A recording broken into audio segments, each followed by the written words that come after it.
Allez, ça y est, c'est fait. Comme je vous ai annoncé dans la dernière vidéo, celle de Russell, c'est Mick Schumacher qui s'engage avec As pour 2021. Suite à l'annonce de Mazepin hier, c'est maintenant l'annonce de Mick Schumacher, officiellement confirmé chez As. Alors pourquoi ne pas avoir annoncé les deux en même temps? Ça, bonne question, je ne sais pas. Seul As le sait, mais bon, bref. Petit aparté dans la dernière vidéo, j'ai pas le bon micro, c'est pour ça que le son n'était pas terrible la vidéo de Russell là.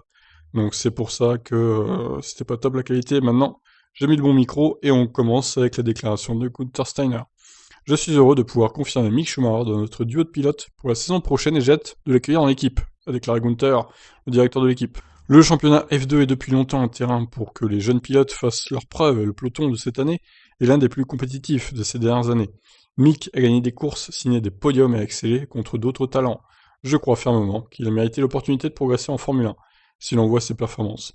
Nous avons une opportunité devant nous, en tant qu'équipe, d'élever un nouveau pilote, compte tenu de notre familiarité avec la voiture. Nous mettons en place nos fondations pour la croissance continue à long terme de l'équipe et j'ai hâte de voir les contributions de Mick, que ce soit en piste ou en dehors dans ce processus.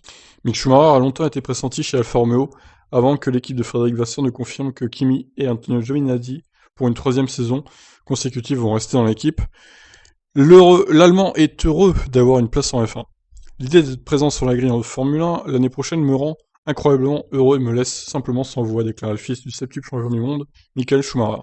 J'aimerais remercier à ces fin team, la Scuderia Ferrari et le Ferrari Driver Academy, pour avoir placé leur confiance en moi.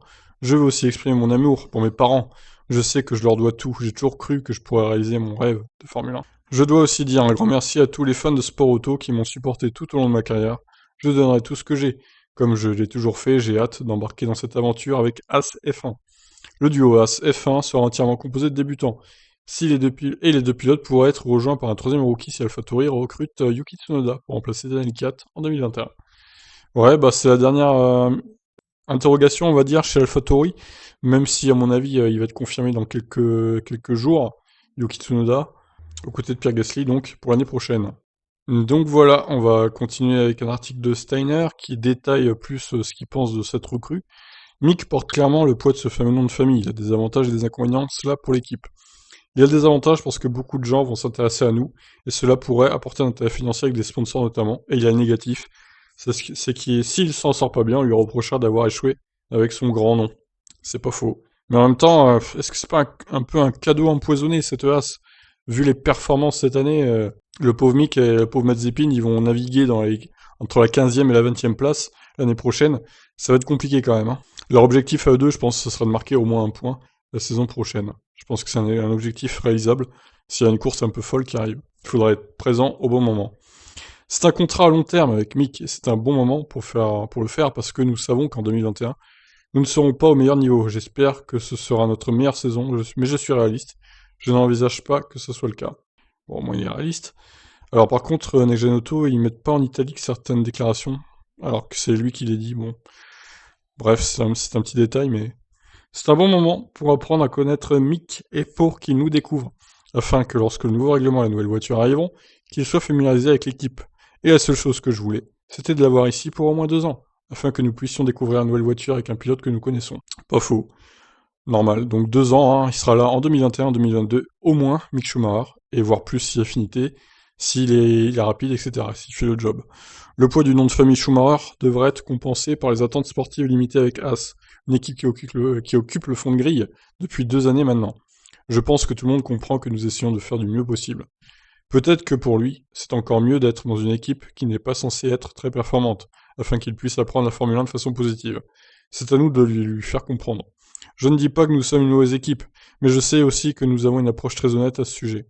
Eh ben, il faut s'améliorer, Gunther, au lieu de partir défaitiste. Bah, c'est sûr que chez Alfa Romeo, il aurait été mieux aux côtés de Kimi Raikkonen pour apprendre plus vite et plus efficacement. Mick Schumacher, je pense que c'était la pire voiture possible à As pour lui, mais bon, malheureusement, c'est pas lui qui a décidé, je pense. Bon, pourquoi Alpha n'a pas voulu de Mick Schumacher, je ne sais pas. Ils ont préféré garder Giovinazzi. Après, Giovinazzi, il est pas mauvais, mais il est pas très bankable quand même, hein.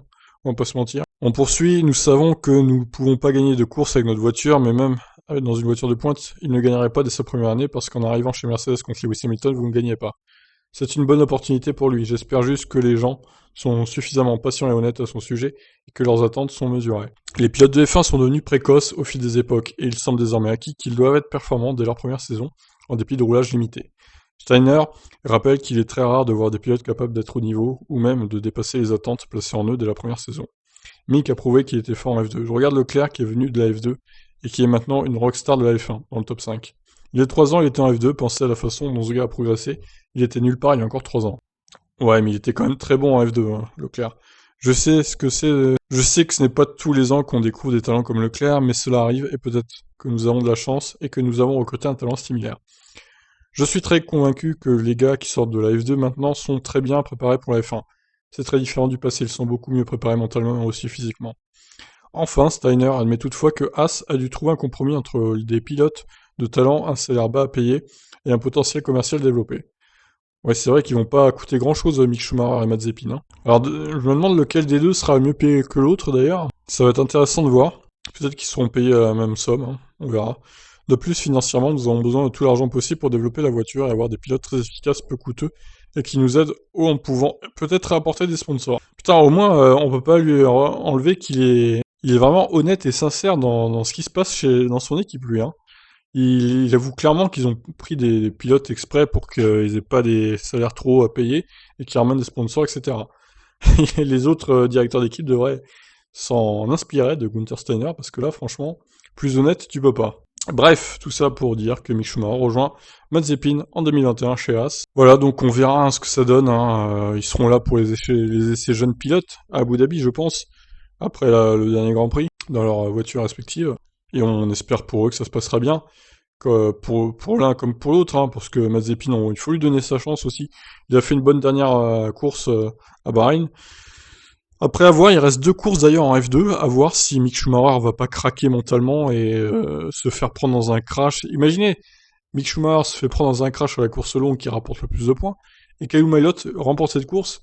Ah bah alors là, c'est mort pour lui, hein. Ça va être compliqué, hein. Donc attention, c'est pas joué encore le titre F2 pour Mick Schumacher. Il va falloir bien se concentrer. Donc samedi, la course longue, et dimanche, la course sprint.